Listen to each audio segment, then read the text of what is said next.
这是猎狗群与狮子群为了抢食准备展开一场大战。几十只猎狗已经集结完毕，试图打劫这群狮子。它们不但有这个胆量，还绝对有这个实力。猎狗群一步步向前靠近，强大的压迫感让人感到步步惊心。可就在猎狗群准备一拥而上之时，却突然迟疑，然后就是惊恐快速的往后退。原来是一头雄狮突然杀到。雄狮自带气场，是猎狗的天然克星。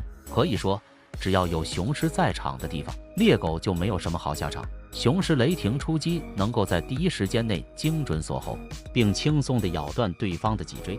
雄狮猎狗一直都是零容忍，这也是猎狗对雄狮恐惧的主要原因。但是只要雄狮稍微离开之后，猎狗群就不管不顾，丝毫没有把母狮放在眼里，说他们是草原第一强盗也不为过。